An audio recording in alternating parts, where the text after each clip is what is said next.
దేవుని నామానికి స్తోత్రాలు. అందరికీ వందనాలు. సమయం కనుక ఇర్మియా గ్రంథం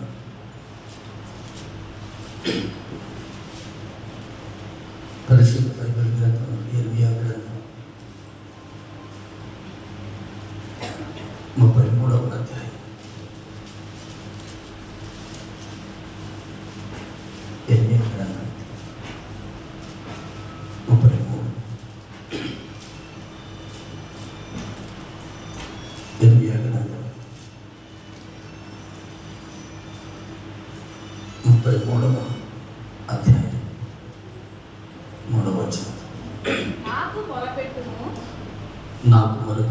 నేను నీకు ఉత్తరమిచ్చేదను. నీవు గ్రహింపలేని గొప్ప సంగతులను, గూఢమైన సంగతులను నీకు తెలియజేస్తాను. ఈ మాట గతంలో ఎన్నో మాటలు విన్నారు. మరొకసారి ఆలకించడానికి సిద్ధపడకండి. నాకు మొరపెట్టుము, నేను నీతో మాట్లాడతాను.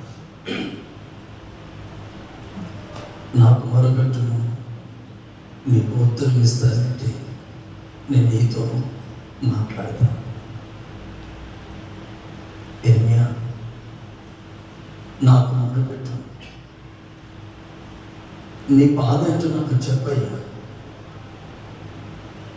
నేను నీతో మాట్లాడి కొన్ని సంగతులు నీతో మాట్లాడాలి. నాకు మొరపెట్టు, నేను నీతో మాట్లాడాలి. అయితే మొదటి వచ్చిన ఉంటాడు. మరియు ఇర్మియా చెరసాల ప్రాకారములలో ఇంకా ఉంచబడి ఉండగా యెహోవా వాక్కు రెండవసారి అతనికి ప్రత్యక్షమై ఇలాగూ సెలవిచ్చింది. మాట నెరవేర్చి యెహోవా స్థిరపరచగలిగినది, దాన్ని నిర్మించి యెహోవా అన్న నామం వహించిన వాడి ఇలా మాట్లాడుతున్నాడు. ఎవరితో మాట్లాడుతున్నాడండి? ఇర్మియాతో. ఇర్మియా ఎక్కడున్నాడు? చెరసాలలో ఉన్నాడు. మరొకసారి చెప్తున్నాను, ఇర్మియా ఎక్కడున్నాడంటే చెరసాలలో ఉన్నాడు. ఇర్మియా ఎక్కడున్నాడంటే చెరసాలలో ఉన్నాడు. చెరసాలలో ఉన్న ఇర్మియాతో దేవుని వాక్కు రెండవసారి ప్రత్యక్షమైంది. దేవుని వాక్కు రెండవసారి ప్రత్యక్షమైంది. ఎక్కడ ఉన్నాడు ఇర్మియా? చెరసాలలో ఉన్నాడు. చెరసాల దే అనుభవాన్ని చూపిస్తుంది అంటే, చెరసాల అంటే దుఃఖం, చెరసాల అంటే బాధ, చెరసాల అంటే వేదన, చెరసాల అంటే నెమ్మది లేని స్థలం, చెరసాల అంటే ఒంటరితనం, చెరసాల అంటే బాధ కలిగించే స్థలం, చెరసాల అంటే కోరికలు నెరవేర్చుకోబడని స్థలము, చెరసాల అంటే ఆనందం లేని స్థలం. ఒక వ్యక్తిని చెరసాలలో ఉంచితే, ఒక వ్యక్తిని బందీకాలంలో ఉంచితే, ఒక వ్యక్తి బంధకాలంలో ఉంచితే ఆ వ్యక్తికి ఆనందం ఉంటుంది. హల్లెలూయా. మరొకసారి హల్లెలూయా. బిగ్గరగా హల్లెలూయా. చెరసాలలో ఇప్పుడు ఇర్మియా ఉన్నాడు. చెరసాలలో ఉన్న వ్యక్తికి ఆనందం ఉండదు. చెరసాలలో ఉన్న వ్యక్తికి నెమ్మది ఉండదు. చెరసాలలో ఉండబడిన వ్యక్తికి అందరూ ఉంటారు. తల్లి ఉంటుంది, తండ్రి ఉంటాడు, అన్నదమ్ములు ఉంటారు, అక్క చెల్లెళ్ళు ఉంటారు, భార్య ఉంటుంది, బిడ్డలు ఉంటారు. అందరూ ఉన్నా కానీ ఈ చెరసాలలో ఉన్న వ్యక్తికి నెమ్మది ఉండదు. మరొకసారి చెప్తున్నాను, గమనించండి. అందరూ ఉన్నా కానీ చెరసాలలో ఉన్న వ్యక్తికి నెమ్మది ఉండదు. ఎందుకంటే ఆనందం ఉండదు. ఈ రోజున అందరూ ఉన్నారు నీ చుట్టూ, భార్య బిడ్డలు ఉన్నారు, తల్లిదండ్రులు ఉన్నారు, అందరూ ఉన్నారు. కానీ నీ జీవితంలో ఆనందము లేదు అంటే నీవు చెరసాలలో ఉన్నావు.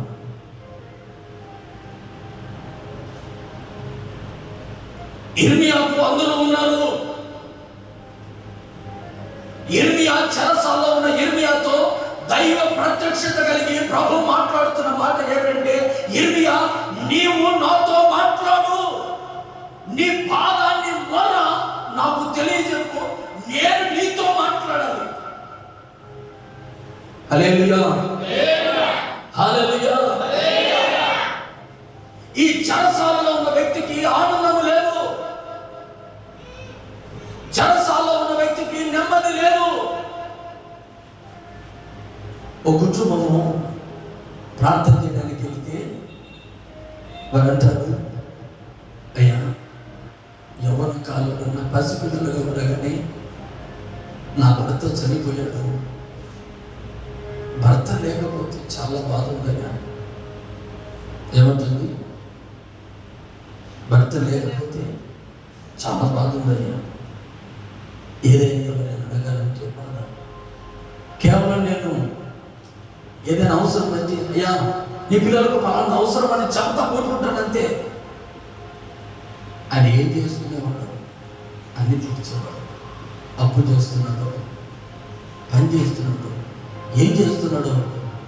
భర్తకు పలాన్ని కావాలంటే ఆయనే చేసి పెట్టుకునేవాడు. ఈ రోజున ఆ భర్త నేను కోల్పోయాను. ఆ భర్త లేకపోతే ఎలా బ్రతకాలో నాకు తెలియడం లేదు. ఏ చిన్న సమస్య వచ్చినా నా భర్తను నాదుకునేవాడు. అలాంటి పెద్ద దిక్కుతో నా భర్త లేకపోతే ఎలా బ్రతకాలో, లోకంలో ఎలా జీవించాలో నాకైతే అర్థం కాలేదని ఆమె ఏడ్చిన ఏడుపు నా గుండెను కలత చెందించింది. ఎందుకంటే నిజంగా భర్త లేకపోతే కుటుంబాన్ని నడిపించుకోవడం చాలా కష్టం. స్త్రీలకు కొంతమందికి, మరి కొంతమందికి నాకేంటో తెలియదు. చాలా బాధపడింది. అయ్యా భర్త లేకపోతే నేను ఏ పని చేసుకోవాలో నాకే అర్థం కాలేదు. ఆయన లేని లోటు ప్రతి క్షణం నేను అనుభవిస్తూ ఉన్నాను. ఆ బాధ నాకు ఎంత అంత కాదు అని కక్కులు పెట్టి నా భర్తకు బదులుగా నేను చనిపోయి ఉంటే నాకు ఆనందం వేసేది అని నేను చిన్న ప్రార్థన చేసి వచ్చి మరో కుటుంబంలో పెడితే కాలం గడుస్తూ మరో కుటుంబాలు, ఎన్నో కుటుంబాల్లో ప్రార్థన చేస్తూ ఉంటాడు కదా. మరో కుటుంబంలోకి వెళ్ళాను, ప్రార్థన చేస్తాను. బిడ్డలు ఉన్నాయి. ప్రార్థన చేయడానికి వెళితే భర్త ఇంట్లో ఉన్నాడు, భార్య పక్కింట్లో కూర్చుంది. ఇబ్బంది లేదు. భార్య పక్కింట్లో కూర్చొని చిన్నగా ఫోన్ చల్లగా మాట్లాడుకుంటూ పక్కింట్లో కూర్చుంది. భర్త ఏమో ఇక్కడ ఉన్నాడు. ప్రార్థన చేయడానికి నేను వెళ్ళాను.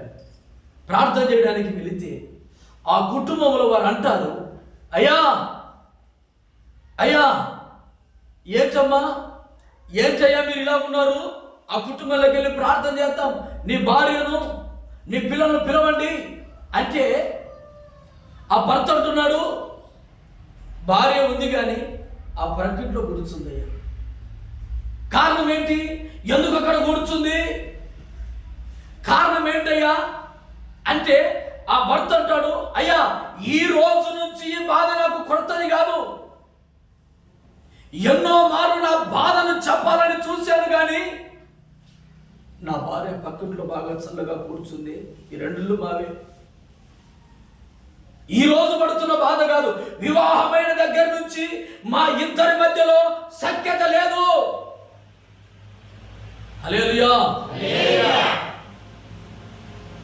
సఖ్యత లేదు, సమాధానం లేదు. అంటే ఆ వ్యక్తిని అడిగాను, భర్తను, ఏంటంటే అన్నా ఇలాంటి బ్రతికేది దేనికి? ఇలాంటి బ్రతుకు ఎందుకు బ్రతకాలో తెలియదన్నా. భార్య నన్ను ప్రేమించదు, ఏంటికి బ్రతకాలో తెలియదు. భార్యకు చాలా చురుకని అయిపోయాను, ఎందుకు బ్రతకాలని బ్రతకదు. ఏమన్నాడు?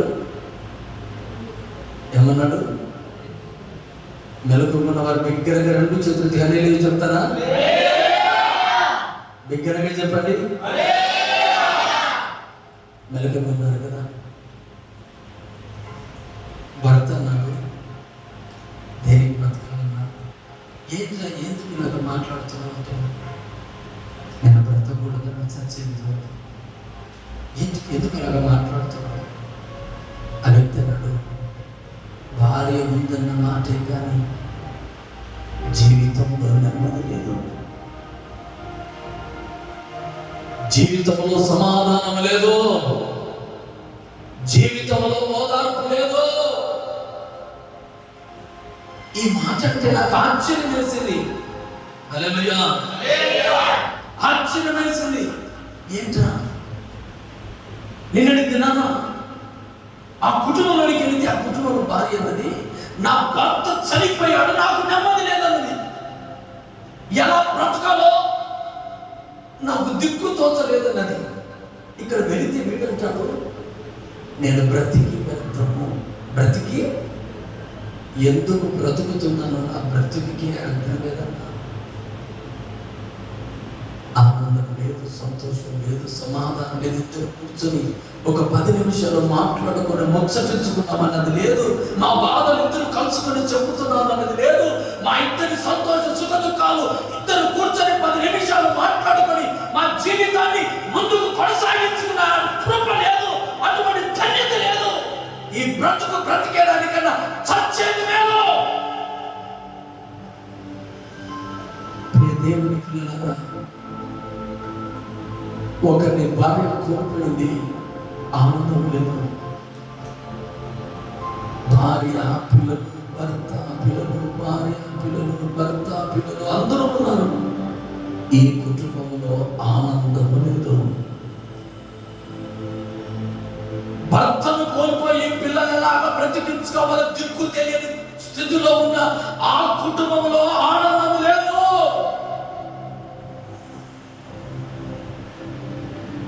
అందరూ ఉన్న ఆనందం లేదు.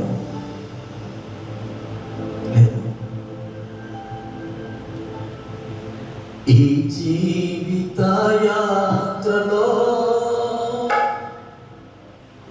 ప్రభువా నీ పాదములే శరణం. ఈ లోకము నీ లోకమా,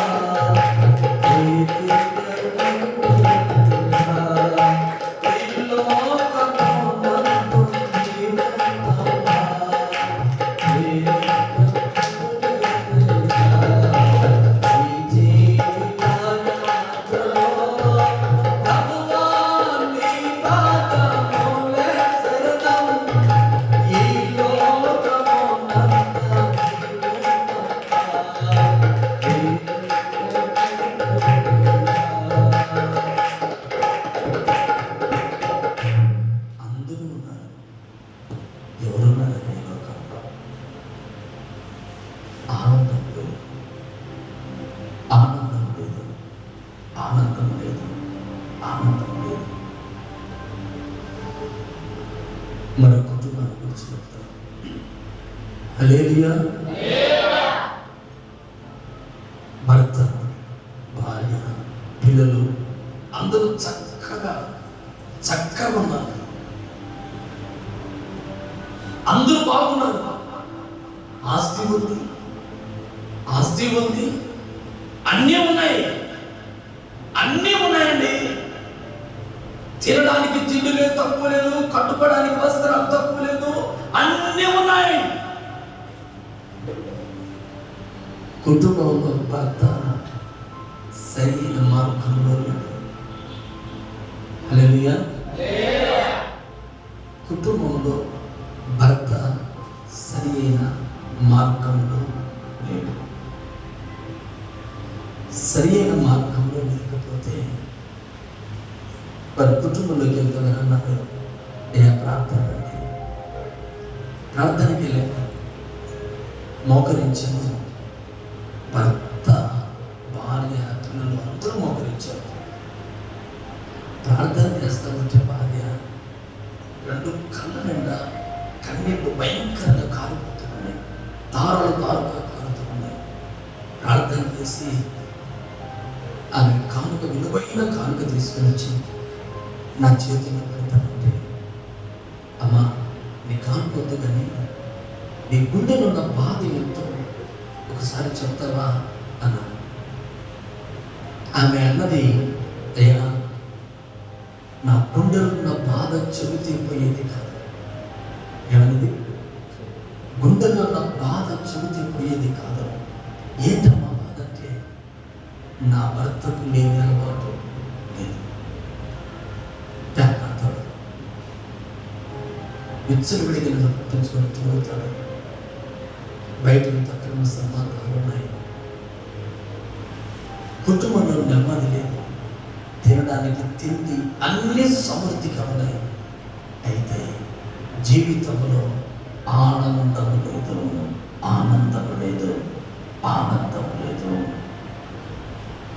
గమనించండి, 3 కుటుంబాల్లో ప్రియ సహోదరుల ఆత్మ చెప్పు మాటలు చెవి గలవాడు వినుగాక. హల్లెలూయా, హల్లెలూయా. చెరసాలలో ఉన్న వ్యక్తికి నెమ్మది లేదు. అందరూ ఉన్నారు, అందరూ ఉండగా ఇతని తీసుకెళ్ళి వెళ్ళి చెరసాలలో ఉంచితే అతను అందరూ ఉన్నారు కానీ ఆ వ్యక్తిలో ఆనందం లేదు. ఈ రోజున ఒక కుటుంబాన్ని, భర్తను కోల్పోయిన ఆ స్త్రీ కుటుంబంలో ఆనందం లేదు. అందరూ ఉన్నారు, భార్య భర్త అందరూ ఉన్నారు, కానీ కుటుంబం ఉంది. కానీ భార్య భర్తల మధ్యలో సమాధానం లేక విడిపోయిన కుటుంబంలో ఆనందం లేదు.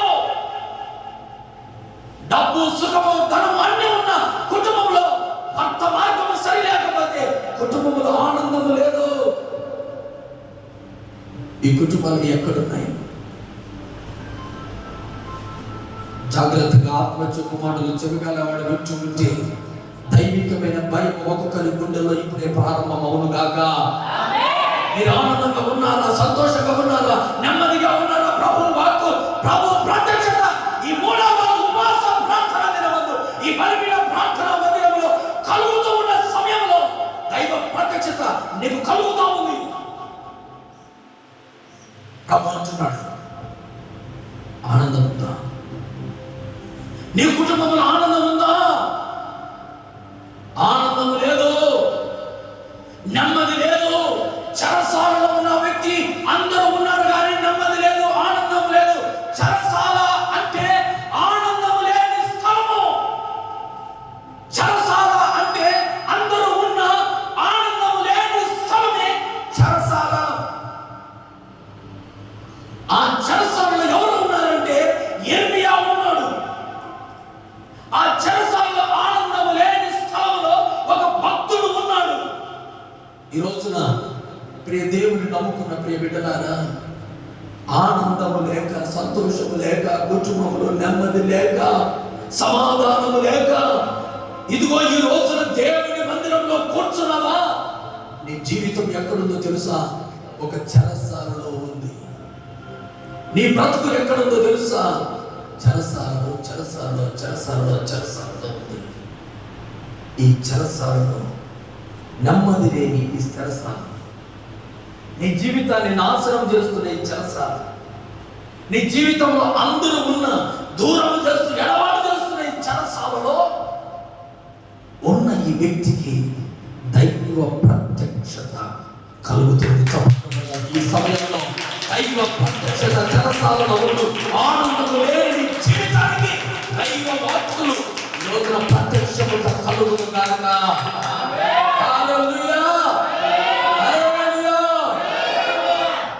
ఆనందము లేని సంతోషము లేని ఈ వ్యక్తితో దేవుడు మాట్లాడాలని కోరుకున్నాడు. రెండవసారి ప్రత్యక్షమయ్యాడు. ప్రత్యక్షమై ప్రభుత్వముడు ఇర్మియా ఏంటి ప్రభు నాతో మాట్లాడు ఏమని మాట్లాడాలి దేవా నాకు మరొకటి ఎవరితో అంటున్నాడు తెలుసా? ఆల్రెడీ అక్కడనే బాధల్లో శ్రమలో చెరసాలలో ఆనందము లేని స్థలములో నెమ్మది లేని స్థలములో అటువంటి చెరసాలలో ఒక భక్తుడు ఉంటే భక్తుడి దగ్గర దైవ ప్రత్యక్షత రెండవసారి ప్రత్యక్షమై మాట్లాడుతున్న మాట ఇర్మియా నీవు నాకు మొరపెట్టాడంటే ఏడుపు కన్నీరు పెట్టు నాకు మొరపెట్టు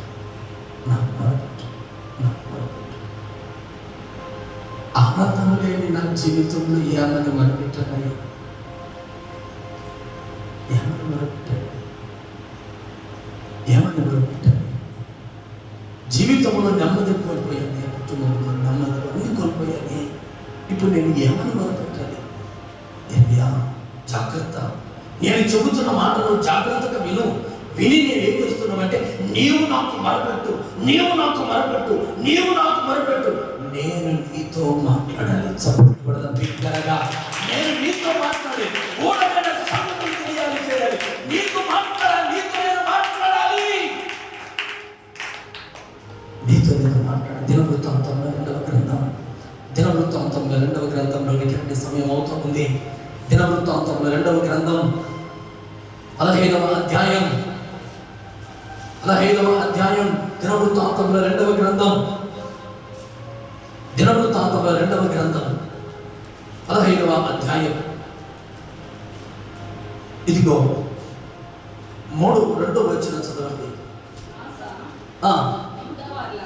యూదావారులారా, బెన్యామీనులారా, మీరంతా నా మాట వినండి. మీరు యెహోవా పక్షపు వారైన యెడల ఆయన మీ పక్షంలో ఉండును. మీరు ఆయన యొక్క విచారణ చేసిన యెడల, గమనించండి, మీరు ఆయన యొక్క విచారణ చేసిన యెడల ఆయన మీకు ప్రత్యక్షమగును. మీరు ఆయన యొక్క విచారణ చేసిన యెడల ఆయన మీకు ప్రత్యక్షమగును. దైవ ప్రత్యక్షత కావాలి అంటే దేవునితో విచారణ చేయాలి. ఇర్మియా గ్రంథంలో ప్రభు మాట్లాడుతున్న మాట, ఇర్మియా నీవు నాతో మాట్లాడు. రెండవసారి ప్రత్యక్షమై ఓ చెరసాల నుండి ఆనందం లేని వ్యక్తితో ప్రభు మాట్లాడుతున్న మాట, నీవు నాతో మాట్లాడు అంటున్నాడు. ఇక్కడ ఆసాపు రాజుతో మాట్లాడుతున్న మాట ఏమిటి అంటే, ఆసాపు ఏమంటున్నాడంటే యెహోవా యొక్క విచారణ చేసిన యెడల ఆయన ప్రత్యక్షమగును. బాధల్లో ఉన్నాం, శ్రమలలో ఉన్నాం, మనుషుల దగ్గర విచారణ చేస్తున్నాం. నా బ్రతుకేంటి, నా జీవితం ఏంటి, నా కుటుంబ పరిస్థితి ఏమిటి, నేనేమిటి, నా బ్రతుకేమిటండి అనేకుల దగ్గర విచారణ చేస్తున్నాం. ఆపు యోచన మనుషుల దగ్గర కాదు, నీ కుటుంబం దగ్గర నీ కుటుంబ విషయాలు చెప్పి విచారణ పడవలసింది. దేవుడు ఆశపడుతున్నాడు, నీవు మనుషుల దగ్గర కాదు విచారణ చేయవలసినది, దేవుని దగ్గర విచారణ చేయి. ఆ విచారణ చేసే సమయాన్ని రానున్న 7 దినాలు ఉపవాసం ప్రారంభించాలి. ఆ విచారణ చేసే సమయమే, దేవునితో మాట్లాడే సమయమే, నీ ఆనందము లేని ప్రజల సమయమే, దేవుని ప్రత్యక్షతను పొందుకోవడానికి దేవుడు మాట్లాడే సమయం 7 రోజులు ఉపవాస ప్రార్థనలు దేవుడు ఏర్పాటు చేశాడు. విచారణ చేసి అని ప్రత్యక్షమును విసర్జించిన ఆయన మిమ్మల్ని విసర్జించును. నిజమైన దేవుడైన ఒక మాట గమనించు, ఉపదేశము చేయు యాజకుడైనను ధర్మశాస్త్రములను చాలా దినములు ఇశ్రాయేలీయులకు లేకుండా పోవును. దేవుని దగ్గర విచారణ చేయకపోతే అది దైవజనుడైనా ఎవరైనా కానీ ధర్మశాస్త్రం దినములు ఇశ్రాయేలీయులకు లేకుండా పోవును. తమ శ్రమ యందు వారు ఇశ్రాయేలు దేవుడైన యెహోవాకు మల్లుకొని ప్రభు అంటున్నాడు, మీరు శ్రమ దినము కలుగగానే దేవుని వైపు నీవు మల్లుకోవాలి. దేవుని వైపు నీవు మల్లుకోవాలి. నీకు శ్రమ వచ్చింది, మనుషుల దగ్గర విచారణ చేయకుండా దేవుని వైపు నీవు మల్లుకోవాలి. ఒకవేళ మీరు నన్ను మాట్లాడుతున్నారు అనుకో, లేచి హల్లెలూయా హల్లెలూయా. దేవుని ప్రత్యక్షత దేవుడు నీకు ఆరోగ్యం కలుగ చేయనుగాక. హల్లెలూయా. అనారోగ్యములు పిల్లలకు దేవుని ప్రత్యక్షత ఆరోగ్యములు కలుగ చేయనుగాక. ఒకవేళ నీ ఒంట్లో ఆరోగ్యం బాగలేదా, దేవుని వైపు మల్లుకో. దేవుడు అంటున్నాడు, ఆశపడుతున్నాడు, మనము దేవుని దగ్గర విచారణ చేయడమే కాదు కానీ దేవుని వైపు మల్లుకోవాలి అంటున్నాడు. ఈ రోజు నేను ఒక మాట చెప్తా, నీ వైపు మల్లుకుంటే నీవు నాతో మాట్లాడుతావు. ఒకవేళ నీ వస్తూ ఉండగా నేను మొదటి సర్వీస్ ఇలాగ వెళ్తున్నాను, నువ్వు నాతో మాట్లాడగలవా? మాట్లాడ. అది నీ ముఖాన్ని చాటు వేయకుండా ఉంటే, నేను ఈరోజు నా మాటలు చెప్తున్నాను, నీ బాధలు ఏమైనా సరే దేవుని దగ్గర విచారణ చేయాలంటే దేవుని వైపు మలుకున్నావంటే లోకము నీకు కనపడదు. చప్పట్లు. లోకంలో మనుషులు నీకు కనపడదు. అయితే లోకం వైపు నువ్వు తిరిగి మనుషుల దగ్గర విచారణ చేసావనుకో, దేవుడు నీకు దూరం అవుతాడు. నీవు చెప్తున్నావు, అయ్యా నా బాధ ఇది, నా కుటుంబ పరిస్థితిని ఇంటి వాళ్ళకు ఆ ఇంటి వాళ్ళకు వాళ్ళకు వీళ్ళకు చెబుతున్నావు. ఇప్పుడు నేను నీ వైపు తిరిగాను కనుక దేవుడు నాకేమయ్యాడు, వెనక ఉన్నాడు. అయితే దేవుడు చూస్తూ ఉన్నాడు, ఇతడు విచారణ చేస్తున్నది మనుషుల వైపు కనుక మనుషుల దగ్గరికి వెళుతున్నాడు. దేవునికి ఏం చేశాడు, ముఖాన్ని చాటు చేశాడు. హల్లెలూయా.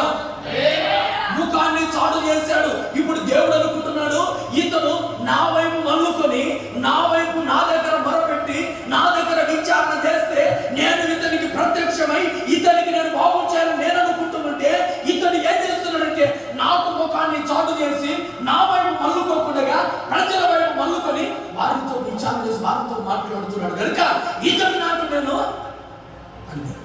హల్లెలూయా. ఒకవేళ నీవే ఎవరైనా నీతో ముఖాముఖిగా మాట్లాడితే నువ్వు మాట్లాడగలవు. నువ్వు మాట్లాడకుండా నీ ముఖానికి వెదచూపు తీసుకొని ఇలా ప్రయాణమై వెళితే నువ్వు మాట్లాడగలవా? ఓ పోనీలే, మనం చూస్తే ముఖాన్ని చాటేస్తా ఉన్నారు, ఆయనతో నాకే పని, ఆయనతో నాకే పని అని అంటామన్నమా? మనుషుడికి ఎప్పుడు చస్తామో నీకే అంత పౌరుషం ఉంటే, సర్వశక్తి కలిగిన దేవుడు లోకాన్ని సృష్టించిన సృష్టికర్త అయిన దేవునికి ఆయన దగ్గర విచారించు, ఆయన దగ్గర మాట్లాడు, ఆయన దగ్గర నువ్వు ఆయన దగ్గర మల్లుకో అంటే దేవుని వైపు మల్లుకోకుండా దేవునికి వెన్ను చూపి నువ్వు అందరితో మాట్లాడుతుంటే నీ కుటుంబంలో సమస్య తీరుతుందా? చెప్పండి. నీ కుటుంబంలో ఆనందం కలుగుతుందా? చెరసాలు విడిపించే వాళ్ళు ఎవరైనా ఉన్నారా? లేదు లేదు లేదు లేదు. అందుకే దేవుడు ఈ 7 రోజులు రానున్న 7 రోజులు ఉపవాస ప్రార్థన ఏంటి అంటే నీ శ్రమ దినముల వైపు ముఖానికి చాటు చేసుకోకుండా దేవుని వైపు అనుకుని యేసయ్యా నీకు స్తోత్రమయ్యా, నా శ్రమ దినములు నీకు జ్ఞాపకం చేస్తున్నాను, నా బాధ అంతా నీకు సమర్పిస్తున్నానైతే ఎవరైతే 7 రోజులు ప్రార్థనలో ఉపవాస ప్రార్థనలో పాల్గొనాలని తన శ్రమ దినములను పుచ్చుకొని ప్రభు వైపు మల్లుకోగలరు, ప్రభు వైపు మల్లుకోవాలి. అందుకే 7 రోజులు ఉపవాస ప్రార్థన చప్పట్లు కొడదాం. హల్లెలూయా హల్లెలూయా. మల్లుకొని ఆయనను వెతికినప్పుడు ఆయన ప్రత్యక్షము. ఎప్పుడైతే ఆయన వైపు మల్లుకోవాలి, ఆయన వెదకాలి, ఆయనకు నీవు విన్నవించాలి, ఆయనతో నీవు మాట్లాడాలి, నీ శ్రమలో ఆయనకు చెప్పాలి.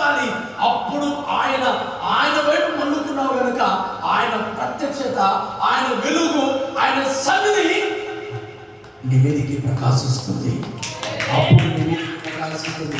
ఆయన వైపు ముఖాన్ని సాటేసి ఎవరో దేవుడు తెలీదు ఉపవాస ప్రార్థన చేసుకుంటే ఆయన చేసుకుని నాకెందుకు ముఖాన్ని సాటేసే వరకు నీ సమస్యగానే ఉంటుంది. అయ్యా నేను ప్రార్థనకు వెళ్తున్నాను, మందిరంలో పరిచయం చేస్తున్నాను, మందిరంలో సన్నిధిలో ఉన్నాను, అయితే నా సమస్యగానే ఉంది. కానీ నువ్వు దేవుని వైపు మళ్ళుకుంటున్నావా? దేవునితో విచారణ చేస్తున్నావా? ఈ ప్రత్యక్షత కొరకు ఇర్మియా చెప్తున్నాడు, ఇర్మియా నాతో మాట్లాడు ఇర్మియా. కానీ భక్తుడు తల్లి గర్భంలో పిండముగా రూపించబడక మునుపు ఇర్మియా నా కన్నులను చూశాయి కనుక నా పరిచయకు నేను ఎన్నుకున్నాను అన్నాడు. దేవుని పరిచయకు ఎన్నుకున్నాడు. తల్లి గర్భంలో ఉండగానే పుట్టక మునిపే ఆయన కన్నులు చూసి ఇర్మియాను ఎన్నుకొని చాలాసార్లు మన ఇర్మియాతో రెండవసారి ప్రత్యక్షమై నువ్వు నాతో మాట్లాడు అంటావంటే నీవెంతనే. హల్లెలూయా, హల్లెలూయా. నీకు ఆనందం లేదు ఇర్మియా, నీకు నెమ్మది లేదు ఇర్మియా, నువ్వు నాతో మాట్లాడు, నీ బాధంతా నా గురించి చెప్పు. 11వ వచనంలో తాము తీసుకుని వచ్చిన ఆ దినమున 700 ఎద్దులు 7,000 గొర్రెలు యెహోవాకు బలుగా అర్పించి పూర్ణ హృదయంతో పూర్ణాత్మతో తమ పితరులైన యెహోవా యొద్ద ఒక మాట 700 ఎద్దులు 7,000 గొర్రెలు బలి అర్పించారు. చప్పట్లు కొడతాం. దేవుని వైపు ఈ రోజు చెబుతున్నాను, ప్రభువు వైపు ఎవరైతే దేవుని వైపు మళ్ళుకుంటున్నారో, దేవుని వైపు మళ్ళుకోగలిగిన వ్యక్తి ఏం చేయాలంటే బలి అర్పించాలి. ప్రభు వైపు విచారణ చేసేవారు, ప్రభు వైపు ఉన్న వాళ్ళు, దేవుని వైపు మళ్ళుకుంటున్న వ్యక్తి ఆయన ప్రత్యక్షత కావాలి అంటే బలి అర్పించాలి. బలి అంటే అలాంటి కాలంలో పాపములకు ప్రాయశ్చిత్త బలులు ఉండేవి. 7,700 ఎద్దులు 7,000 గొర్రెలు వధించారు. కారణం ఏంటి? తమ పాపములకు ప్రాయశ్చిత్తం. దేవుని వైపు మళ్ళుకున్న ఒక వ్యక్తి తన పాపముల నిమిత్తం ప్రభుకు బలి అర్పించి ఆ తర్వాత ప్రభు సన్నిధిలో ఉపవాసంలో నిలబడాలి. నీలో అందరితో సమాధాన పడకుండా మరొకసారి చెబుతున్నాడు, నీకు నచ్చినా నచ్చకపోయినా నీ వ్యక్తిగత జీవితంలో అందరితో సమాధాన పడకుండా సమాధానం లేని ఆత్మ చేత నింపబడి ప్రపంచడు నీ సహోదరునికి నీకు ఏదైనా వ్యాధ్యం కలిగిన ఎడలా బలిపీఠం మీద ఎదుట నీ అర్పణ వదిలి మొదట అతని దగ్గరికి వెళ్ళి సమాధాన పడి బలి అర్పించంటాడు. మత్తయి సువార్తలో బలిపీఠ ప్రార్థన మందిరంలో సమాధానము లేక నీకు గిట్టదు అని, నీకు సమాధానం లేదు అని బలి అర్పించుకుండగా సమాధాన పడకుండగా వీరందరూ వెళ్ళి సమాధాన పడి 7,700 ఎద్దులు 7,000 గొర్రెలు అర్పించి ఏమట దేవుని దగ్గర విచారణ చేయడానికి వచ్చారు. చెప్పబడతాం. వాళ్ళ జీవితంలో ఇక్కడ పాప క్షమాపణ కలిగింది. ఒకటి బలి ద్వారా పాప క్షమాపణ ఒకటి కలిగింది. రెండవది సమాధాన పడ్డారు, బలి అర్పించారు, దేవుని వైపు మళ్ళుకున్నారు. పాపాన్ని కడుక్కున్నారు, అందరితో సమాధాన పడ్డారు, ఇప్పుడు దేవుని వైపు మళ్ళుకున్నారు. దేవుని వైపు మళ్ళుకోకున్న వ్యక్తులతో ఆశాప్రాతో మాట్లాడుతున్న మాట పిల్లలనేనా? పిల్లలే కానీ పెద్దలే కానీ పురుషులే కానీ స్త్రీలే కానీ ఇశ్రాయేలు దేవుడైన యెహోవా యొద్ద విచారణ చేయని వారందరికీ రాజు చెప్తున్నాడు, ఎవరైనా దేవునికి విచారణ చేయకుండా ఎదురు తిరిగారా వారికి శిక్ష విధించారు, మరణ శిక్ష. మీకు పని ఉందని మీ పిల్లలు కానీ మీ మిత్రులు కానీ పిల్లలు కానీ పెద్దలు కానీ నేను రాను అని అన్నారా, మరణ శిక్ష విధిస్తారు. హల్లెలూయా. ఈ మాట చెప్పి తీర్మానం చేస్తేనే వాళ్ళు అన్నారు. చెప్పండి, చదవక ముందు ఇలాగ ప్రమాణం చేయబడగా సంతోషించిరి. యూదా వారందరూ సంతోషపడ్డారు. ఎప్పుడు సంతోషపడ్డారు? మిమ్మల్ని చంపుతా రాకపోతే అన్న వెంటనే వాళ్ళు ఏం కలిగింది? సంతోషం కలిగింది. నేను అన్నాను ఈ మాట, మీకు సంతోషం కలుగుతుందా? హల్లెలూయా. ప్రార్థన కానీ పిల్లలు కానీ భార్య పిల్లలు కానీ రాకపోతే చంపుతా అన్నాను. శివయ్య బైక్ వేసుకుని అటే వెళ్తాడు. ఆదివారం అయితే చెప్పండి అయ్యా చేస్తారు. ఇక ఏదో ఒక రోజు అంటే నేను బిజినెస్ పని చేస్తున్నాడు కదా. హల్లెలూయా. ఆయన కాస్త బిజీ ఉంటాడు. ఆదివారం అయితే ఎట్లు కొట్లు వస్తా. ఇక లేదు అంటే నేను కాస్త బిజీగా ఉంటా. ఎందుకయ్యా అంటే చాలా పనులు ఉన్నాయి. ఎందుకంటే ఆయన ఆ మాట ఇతరులంటే ఏమో అతను అంతే అలా అని అంటుంటారు. బిజీ కదా. ఆ రోజు అలా అన్నారు ఆశాప్రాజుతో. ఒరే రాకపోతే మిమ్మల్ని పిల్లలు పెద్దలు రాకపోతే వారు పురుషులు స్త్రీలు రాకపోతే చంపుతా అన్న వెంటనే వాళ్ళు ఏమన్నారు? సంతోషపడ్డారు. హల్లెలూయా. అంటే దేవుని ఆజ్ఞకు లోబడడం. చావైనా బ్రతుకైనా దేవునితో గడుపుతా, నా పాప క్షమాపణతో నా ప్రభు సన్నిధిలో ఉంచా ఒక తీర్మానం చేసుకుని ఇశ్రాయేలు జనులు ఏమని ప్రార్థన చేస్తున్నారు? అలాగే చదవండి. వారు పూర్ణ హృదయంతో ప్రమాణం చేసి పూర్ణ మనసుతో ఆయన వెదికి ఉండేది కనుక యెహోవా వారికి ప్రత్యక్షమై చుట్టూ ఉన్న దేశస్థులతో మరొక మాట చెప్తున్నాడు. 13వ వచనంలో అంటాడు, మరణం విధించుననియు నిష్కరణ అంటే ప్రతిష్టతో ప్రమాణం చేశారు. వారు ఎలుగెత్తి బొబ్బలిడుచు మేళములతోనూ ఊరల నాదములతోనూ బేరీతులతోనూ యెహోవా సన్నిధి ప్రమాణము చేసి ఇలాగూ ప్రమాణము చేయబడగా యూదా వారందరూ సంతోషించిరి. వారు పూర్ణ హృదయముతో ప్రమాణము చేసి పూర్ణ మనసుతో ఆయన వెదికి ఉండిరి కనుక యెహోవా వారికి ప్రత్యక్షమైన. చప్పట్లు కొనండి బిగ్గరగా. ఇప్పుడు యెహోవా ప్రత్యక్షత సంతోషముగా స్వీకరించు.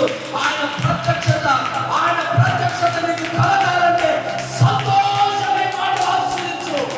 హల్లెలూయా. హల్లెలూయా. పిల్లలనేమి పెద్దలనేమి అందరిని ఆశాపడదు చంపుతాను వెంటనే ఒక ప్రమాణం చేశారు. అయ్యా ఈ ఉపవాస ప్రార్థనా దినములన్నీ మాకు సంతోషకరమే, నేను నిలబడతాను. మాకు సంతోషమని ఎవరైతే దేవుని బలులు అర్పించారు, పాప క్షమాపణ అందరితో సమాధాన పడ్డారు, దేవుని ఒక తీర్మానం నిష్కరణ అంటే ఒక ప్రమాణం చేశారు. ప్రమాణం చేసిన వారు దేవుని సన్నిధిలో నిలబడడం ప్రారంభించిన వెంటనే దేవుని వెతకడం ప్రారంభించారు. దేవుని వెతకే కన్నా ముందు ఏం చేశారు? బలులు అర్పించారు. అంటే పాప క్షమాపణ చేసుకున్నారు. అందరితో సమాధాన పడ్డారు. ఆ తర్వాత దేవుని సన్నిధిలో దేవుని నీతిని తలవంచి నమస్కరించి సంతోషముగా దైవజ్ఞుడు అంటే ఆసాపు రాజు చెప్పిన మాట విని వారు ఎందుకైతే నిలబడ్డారో నిలబడిన వెంటనే వారు ఏం చేశారే?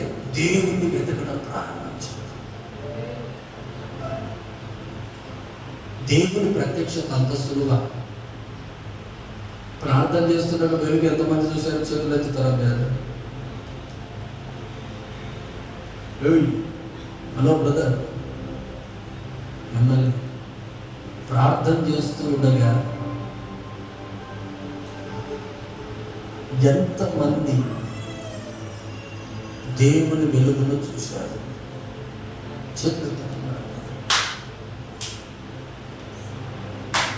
దైవ ప్రత్యక్షత వెలుగు చూడాలి. ప్రతి నమ్ముకున్న దేవుడు ప్రార్థన చేస్తూ ఉండగా దేవుని వెలుగు ఎంతమంది చూశారు? ఎంత నిశ్చితంగా వెళ్ళచ్చు.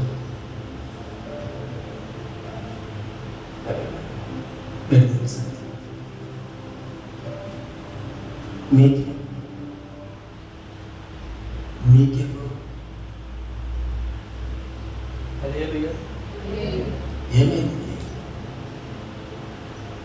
ప్రార్థనలో దేవుని శక్తిని ఎందుకు చూడలేకపోతుంది? కారణం ఏంటి? బ్రదర్, ఎన్ని సంవత్సరాల సేవ పరిచయంలో ప్రార్థనలో దేవుని వెలుగును కనీసం చూడలేని, ప్రత్యక్షత చూడలేని విశ్వాసం దేనికి? ఏం కారణం ఏంటి? దేవుని వెలుగును చూడలేకపోవడానికి కారణం ఏంటి? హల్లెలూయా. ఒక మాట చెప్తాను, మీ అందరికీ 2 చేతులు ఎత్తిన విజయులుగా చెప్తున్నాను.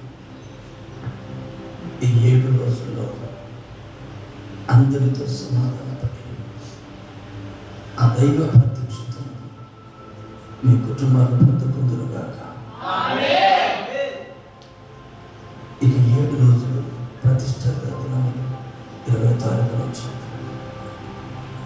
2 చేతులు కలుస్తున్నాను. సకల దొరుకుతున్న వాటిని వదిలేసి దేవా 7 రోజులు నాతో మాట్లాడు, నాకు కనిపించు, నీ వెలుగులోని ప్రత్యక్షతను ఒక్కసారి నా బ్రతుకుతున్నాను. క్రైస్తవుడు దేవుని నమ్ముకున్న బిడ్డ దేవుని వెలుగు చూడకుండా చావకూడదు. ఎప్పుడు మరణం వస్తుందో మనకు తెలుసా? తెలియదు. సత్యము ఆయన వెలుగును చూచుకున్నాగాక. దైవ ప్రత్యక్షత కలిగిన వెంటనే చుట్టూ ఉన్న దేశంలో వారికి యుద్ధములు లేకుండా నెమ్మది కలిగను. దైవ ప్రత్యక్షత నెమ్మదినిచ్చింది. హల్లెలూయా, హల్లెలూయా. ఇప్పుడు ఆనందం లేదు, నెమ్మది లేదు, సమాధానం లేదు. ఇర్మియా నాతో నువ్వు మాట్లాడుతున్నాడు. ఎందుకంటే ఆశాపడుతున్నాడు. ఇదిగో మనకు దైవ ప్రత్యక్షత కలగాలంటే దేవుని దగ్గర విచారణ చేయాలి. దేవుని దగ్గర విచారణ చేస్తున్న మనము బలులు అర్పించి ఆయన వైపు మల్లుకొని ఆయన వేడుకొని ఆయన ఎక్కడున్నావు దేవా, యేసయ్యా నాతో మాట్లాడని ఎలుగెత్తి ఏడ్చిన వారికి దైవ ప్రత్యక్షత కలిగిన వెంటనే వారి జీవితంలో కలిగిన అనుభవం ఏమిటంటే నెమ్మది కలిగింది. చప్పట్లు కొట్టు. దైవ ప్రత్యక్షత ఆనందం లేని బిడ్డలకు నెమ్మదినిస్తుంది, ఆనందమిస్తుంది. ఆ దైవ ప్రత్యక్షత కలగాలంటే దేవునితో మాట్లాడు, దేవుని వెలుగు, దేవునితో సావాసాన్ని దేవుని బిడ్డలు అనిపించుకుంటున్నావు. బ్రతుకుతే ఎన్నాళ్ళు? 70, 60, 50 ఆయాసం, ప్రయాసం. ఎన్ని రోజులు బ్రతుకుతామో గ్యారంటీ లేని బ్రతుకులో ఒక్క రోజైనా ఆయన వెలుగును, ఆయన ప్రత్యక్షతను చూచి మన జీవితాలు, మన కుటుంబాలు నెమ్మది పరుచుకుందాము గాక. నెమ్మది పరుచుకుందాము గాక. నెమ్మది పరుచుకుందాము గాక. దైవ ప్రత్యక్షత లేక కుటుంబాలు నెమ్మది లేక, కుటుంబాల సమాధానం లేక ఏడుస్తూ ఉన్నవా? దైవ ప్రత్యక్షత లేక, దైవ కృప లేక, దైవ ప్రత్యక్షత లేక నెమ్మది లేని జీవితం జీవిస్తూ ఉంటే ఆ దైవ ప్రత్యక్షత హల్లెలూయా పౌలే నేర్చుకోడు. హల్లెలూయా. నిలబడు కోసేపు. అలాగే ఎందుకంటే దేవుడు మన కుటుంబానికి నెమ్మది కలగజేయాలి. ఆ దైవ ప్రత్యక్షత ఉంటే కానీ మనిషి జీవితంలో నెమ్మది కలగదు. దైవ ప్రత్యక్షత లేకుండా, దైవ శక్తి లేకుండా, ఆ వెలుగు, ఆ స్వరూపం చూడకుండా ఎన్నో రోజులుగా దేవుడిని నమ్ముకున్న, బాప్తిసం తీసుకున్నాం, ప్రభు బలాలు చేయవేస్తున్నాం. అయితే ఆయన ప్రత్యక్షత లేదు, ఆయన వెలుగు లేదు. అంటే దేవుని వేడుకునే అనుభవం లేదు, దేవునితో ప్రార్థన చేసే అనుభవం లేదు, దేవుని వెతికే అనుభవం లేదు, దేవునితో మాట్లాడే అనుభవం లేదు. అందుకొరకు చెరసాలలో ఉన్న ఆ వ్యక్తితో, చెరసాలలో ఉన్న ఆ ఇర్మియాతో ఆనందం లేని ఇర్మియా దగ్గరికి దైవ భక్తులు వెళ్ళి అంటుంది, ఇర్మియా నీవు నాతో మాట్లాడు, నేను నీతో మాట్లాడాలి. దేవుడు మాట్లాడితే నెమ్మది, దేవుడు మాట్లాడితే నెమ్మది, ఆయన ప్రత్యక్షత నెమ్మది. చెరసాలలో ఉన్న ఇర్మియాకు నెమ్మది లేదు కనుక నెమ్మది లేని ఇర్మియా దగ్గరికి దేవుడే వెళ్ళాడు. చప్పట్లు కొట్టండి బిగ్గరగా. హల్లెలూయా, హల్లెలూయా. జీవితంలో నెమ్మది కోల్పోయావా? కుటుంబంలో సమాధానాన్ని కోల్పోయావా? నెమ్మది లేని జీవితంలో నెమ్మది కలగజాడానికే ఆయన ప్రత్యక్షత, ఆయన ప్రత్యక్షత, ఆయన ప్రత్యక్షత. ఈ రోజున ఆయన చూడాలి, ఆయన ఆరాధించాలి, ఆయన ప్రార్థన చేయాలి. ఆయన ఒకవేళ నీకు ఆలోచన ఉంటే ఆయన దర్శనం చూడాలి, ఆయన వెలుగును చూడాలి అని కోరుకుంటే మోకాలు ఈ సమయంలో చిన్న ప్రార్థన చేస్తాను. నిర్లక్ష్యంగా కాదు, భక్తితో జీవితంలో నెమ్మది లేదా, ఇటు చూచిన బాధలేనా, ఇటు చూచిన నెమ్మదేనా, ఆయన ప్రత్యక్షత లేకుంటే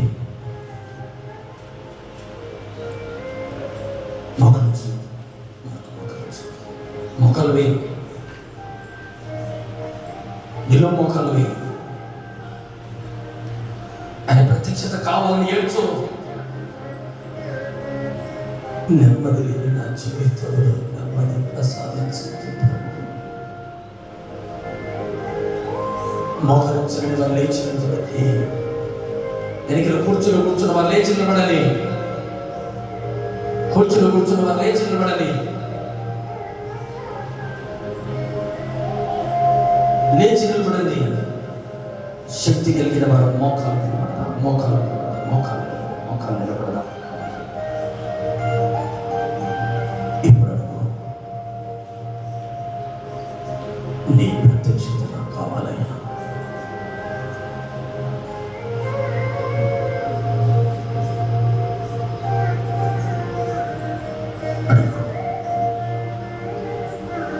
నెమ్మది లేదయ్యా, నెమ్మది లేదయ్యా, నెమ్మది లేదయ్యా, నెమ్మది లేదయ్యా. ఎందుకు నెమ్మది లేదు తెలుసా? ప్రత్యక్షత లేదు, ప్రత్యక్షత లేదు. అందరూ నా నెమ్మది లేని జీవితం జీవించడం చెరసాలు ఉన్నావా?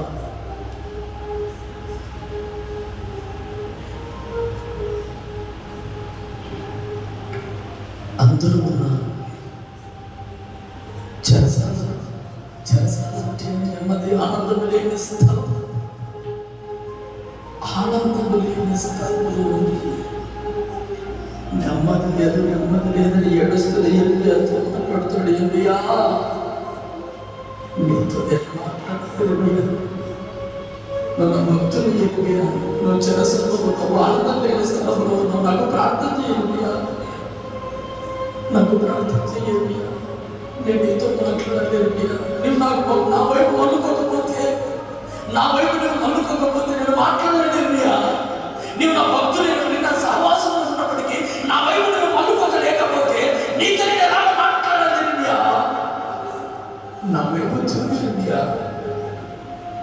నా వైపు చూపించండి, నా వైపు చూపించండి, నా వైపు చూపించండి. నువ్వు నా భక్తుడివే, ప్రార్థనాపరుడివే, పరిచయం చేసేవాడివే, తల్లి గర్భంలోనే నేను ఉన్నాను. అయితే నువ్వు నా వైపు మలుపుకోకపోతే, నీవు నా వైపు మలుపుకోకపోతే నేను నీతో మాట్లాడలేదు. నేను ఎటువంటి మలుపుకోండి ఒకవైపు కావా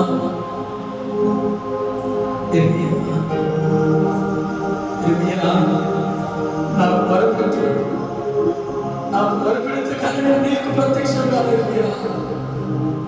నా ప్రత్యక్షత నీకు కావాలంటే నేను మరుపెట్టాలి. నా ప్రత్యక్షత నీకు కావాలంటే నువ్వు ఏడాలి. నేను నీతో మాట్లాడాలంటే నువ్వు చెరసాలలో ఉన్నావు.